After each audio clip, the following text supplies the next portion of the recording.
Hallo meine Freunde, heute haben wir mal einen anderen Patienten. Und zwar macht unser Wäschetrockner seltsame Geräusche. Jetzt ist der Onkel-Doktor aber da, dann muss der Patient mal A sagen. In dem Gerät ist volle Spannung. Das heißt, vor dass er da dran langt, muss auf jeden Fall der Stecker raus. Zum A sagen müssen wir hier die Klappe aufmachen, dann nehmen wir die Maschine aber erstmal vor. So, der Patient muss jetzt den Mund aufmachen, aber er möchte nicht. Schauen wir mal, woran es liegt. Hier oben gibt es 4 Abdeckkappen. Unter diesen Abdeckkappen befinden sich Kreuzschlitzschrauben. Also Philips 2 und rein rausschrauben.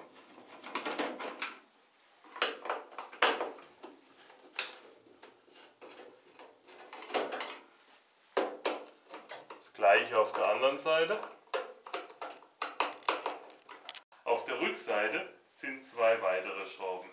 Die nehmen wir mal ganz raus, dann stören die schon mal nicht. Wenn die Schrauben nicht raus wollen, nimm den Magneten. Und jetzt funktioniert es bei allen Waschmaschinen so, dass der Deckel hinten angehoben und nach vorne gedrückt wird. Dann rastet er aus.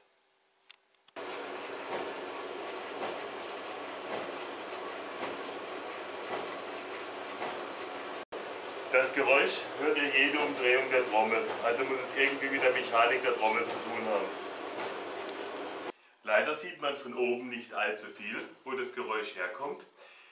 Das heißt, wir müssen es jetzt auf den Bauch legen und die ganze Rückwand abnehmen, um weiterzukommen.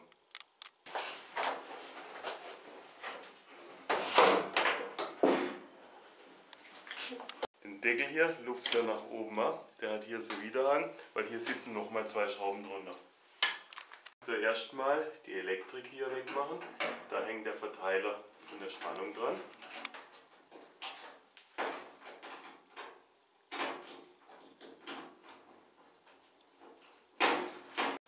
Dann kommen hier die 2 Masseleitungen weg.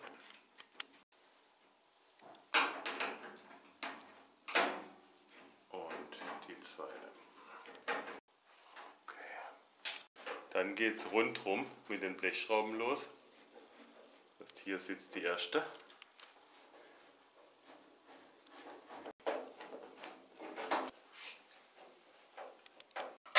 Der Ingenieur hat sicherlich früher bei Porsche gearbeitet. So viel Schrauben hat nur noch mein Porsche.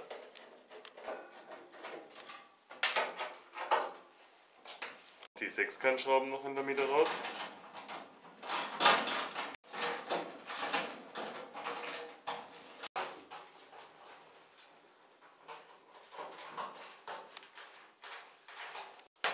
Die Zugentlastung vom Kabel kommt natürlich auch raus. Den Anschluss müsst ihr, nachdem man hier rausgeschraubt habt, um 90 Grad drehen, weil jetzt dann kommt ihr innen an die Schraube. So, weg, jetzt muss man den Schraubenzieher in die Schraubführer.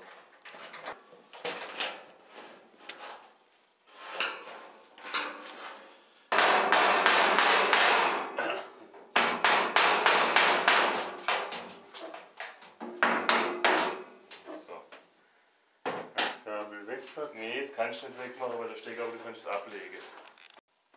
So, hier sehen wir die Ursache. Ein Teil des inneren Riemens hat sich gelöst und jedes Mal, wenn die Schadstelle über die Motorachse läuft, gibt es einen Ruck auf die ganze Mechanik und das macht unser Geräusch. Ihr zieht das Ding raus und dann geht der Riemen so runter. Jetzt tun wir den Lagerblock hier öffnen, damit wir den Riemen da an der Seite rausfädeln können. Also die 4 Schrauben hier.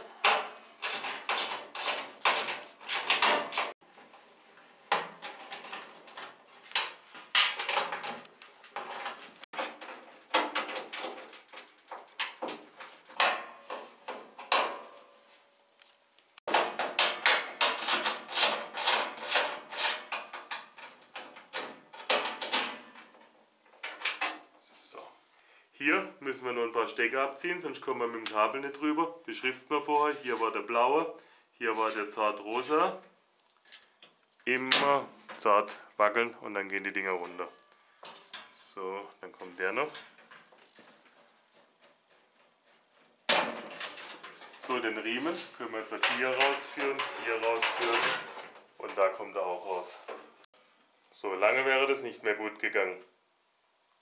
Der neue Riemen kommt mit den Rillen nach innen wieder über den Trommel. Und dann können wir die Trommel schon mal festmachen. Lagerblock. Schon wieder festbinden.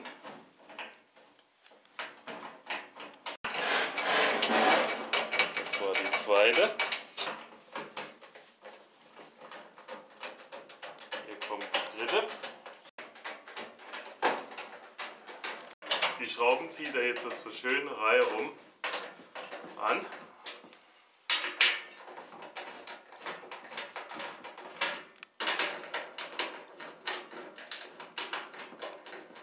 Und dann noch ein bisschen mit Gefühl. Vorsicht, viel vertragen die Schrauben nicht.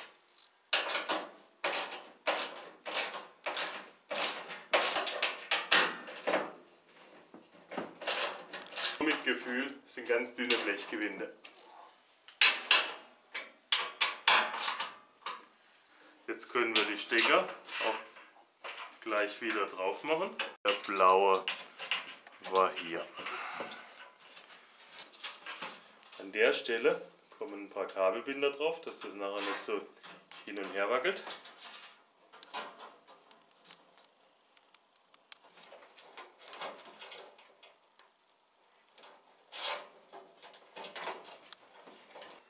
Und die Enden schneidet er schön ab.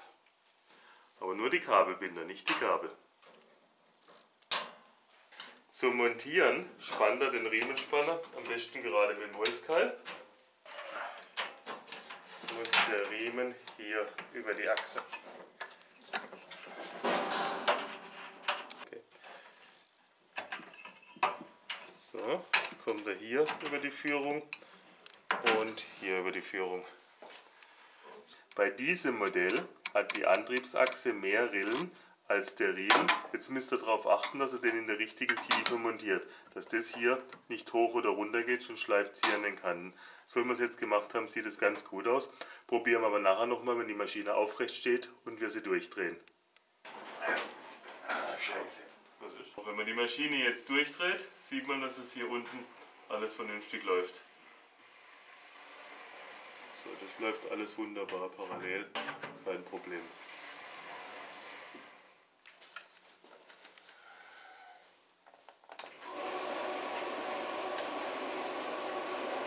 Läuft wieder eins, oder? Okay, gut aus. Haben wir noch ein bisschen weißes Sprühfett. Der Patient legt sich nochmal auf den Bauch. Bald ist wieder alles gut. Und hier drunter. Einmal. Zweimal. Vorsichtig ablassen. Okay. Wir beginnen mit den Sechskantschrauben. Die waren hier. Also aufpassen, diametrische Gewinde, dass ihr die Gewinde anständig findet.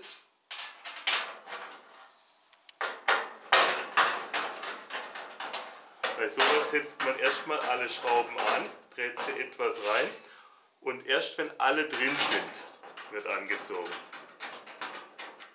Jetzt kommt reihum das ganze Schraubenmassaker.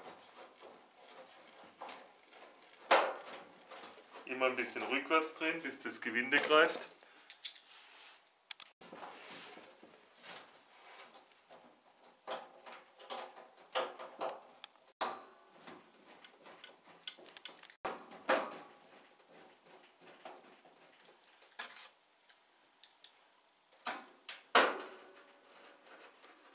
Aber irgendwann haben wir auch die alle drin.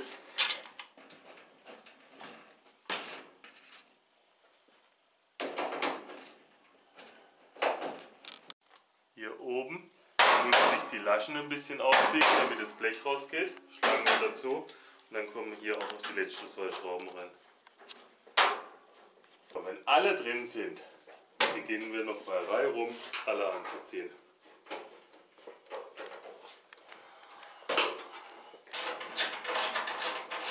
Nur mit Gefühl, auch die Dinger reißen leicht aus.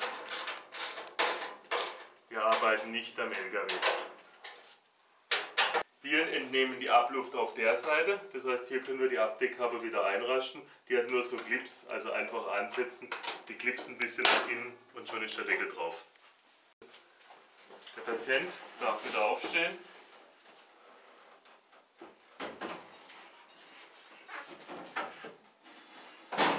Jetzt muss die Steckerbatterie wieder hier dran.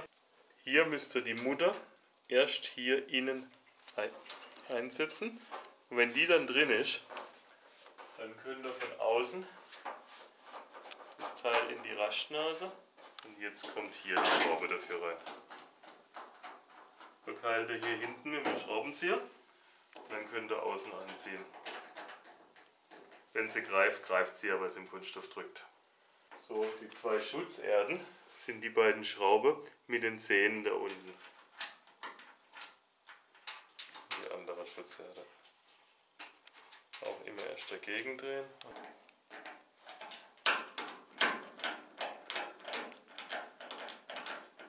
In dieser Lage wieder festziehen. So ungefähr war das Kabel.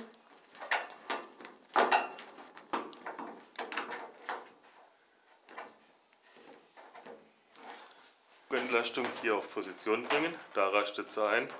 Da kommt ein Schräubchen.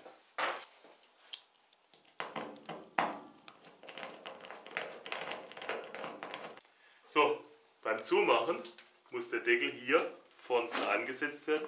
Das sind zwei Rastnasen. Die müsst ihr kontrollieren, dass die auch wirklich drin sind und dann nach hinten runter drücken.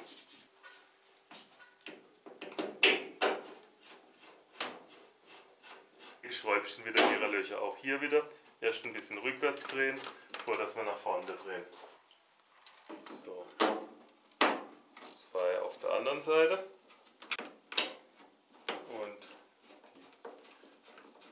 hier sind zwei weitere Schrauben.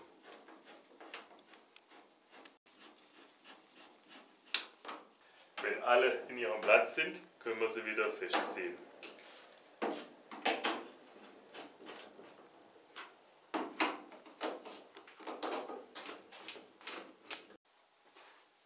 Dann kommen die hübschen Käppchen hier noch drüber, einfach reindrücken und gut ist.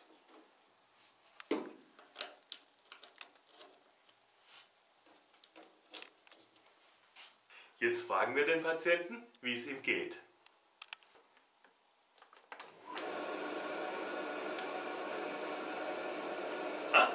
Hört er? Einwandfrei. Dem Patienten geht es wunderbar. Er hat gerade gesagt, perfekt. Also, tschüss, bis zum nächsten Video. Dann geht's wieder mit dem Auto.